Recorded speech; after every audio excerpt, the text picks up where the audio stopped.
Welcome back to the origin of the Zodiac, and today's video we're going to ask what is a star map so that we can understand how the star maps of Gwynedd compare to other star maps and start to understand the importance of the star maps of Gwynedd.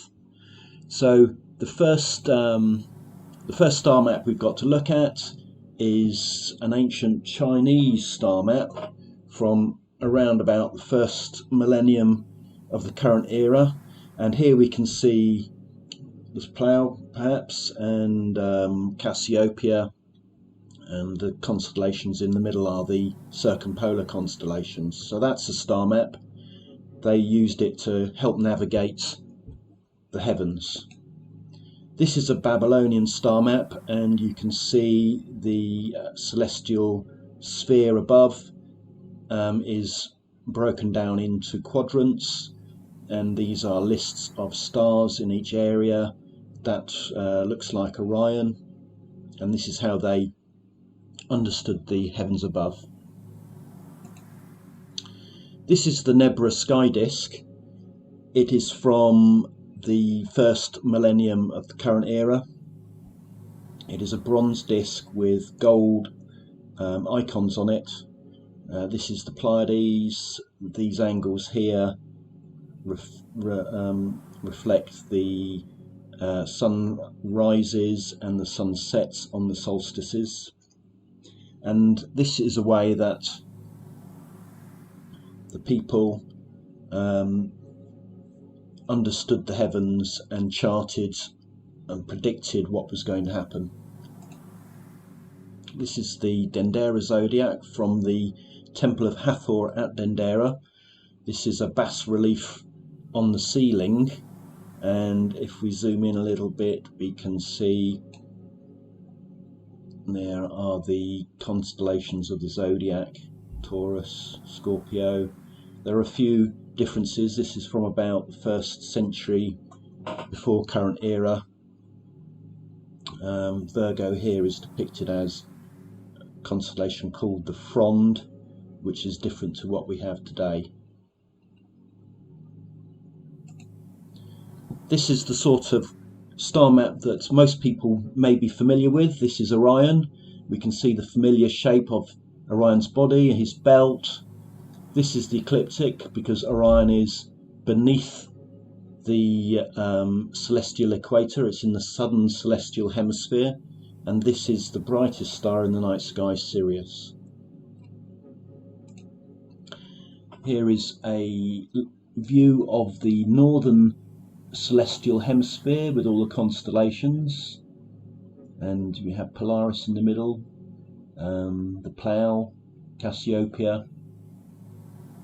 We see the Pleiades over here. Here's Orion again, just beneath the ecliptic in the southern celestial hemisphere, and we have the 4 royal stars at the corners of the celestial heavens, the guardians of heaven.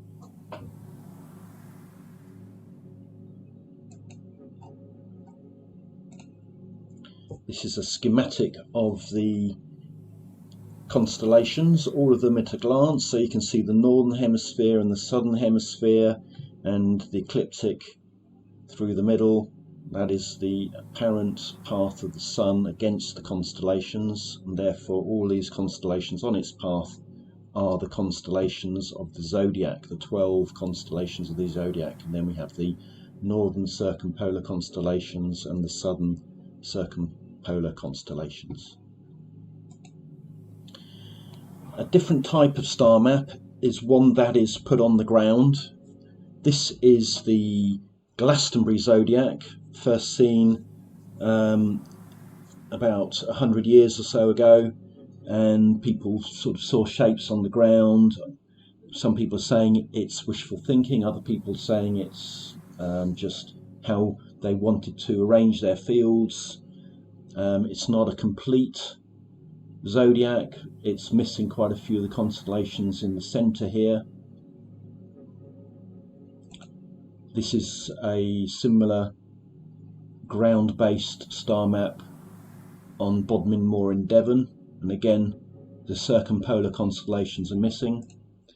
This is one that's on the ground in Kingston, and we have a few additions. There's a bird in the middle here. These are some of the Zodiac constellations, and there is a dog here. This is the star maps of Gwynedd. It is different to the other star maps I've shown you because it is a complete list, a complete representation of the Zodiac and the other constellations. We have all the constellations of the Zodiac around the ecliptic here, and all the circumpolar constellations to the north in the middle, and all the southern circumpolar constellations underneath the ecliptic, which is where they should be, in the southern celestial hemisphere. It is a complete representation of the constellations. It covers 1 million acres, 1,500 square miles. It is a quarter of the entire country of Wales and all of ancient Gwynedd.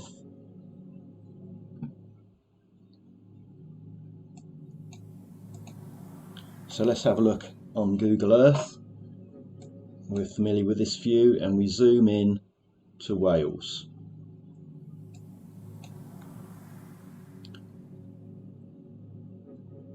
And let's see the constellations. There they are.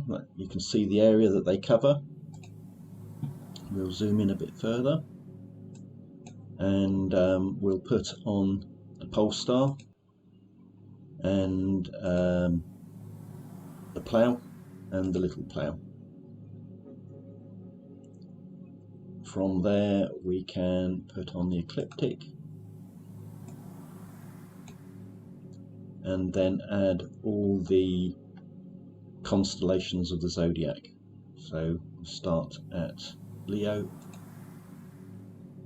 Cancer, Gemini, Taurus, Aries, Pisces, Capricorn, Sagittarius, Scorpio, Libra and Virgo. They are the entire modern 12 constellations of the Zodiac, all in their correct places.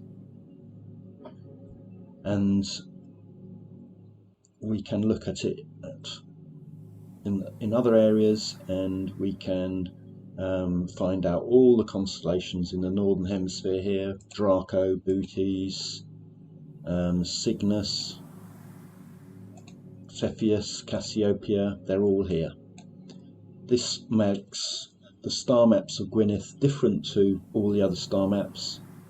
All the other star maps are partial star maps, and they don't fully represent the constellations as we know them today. But the star maps of Gwynedd does. Thank you very much.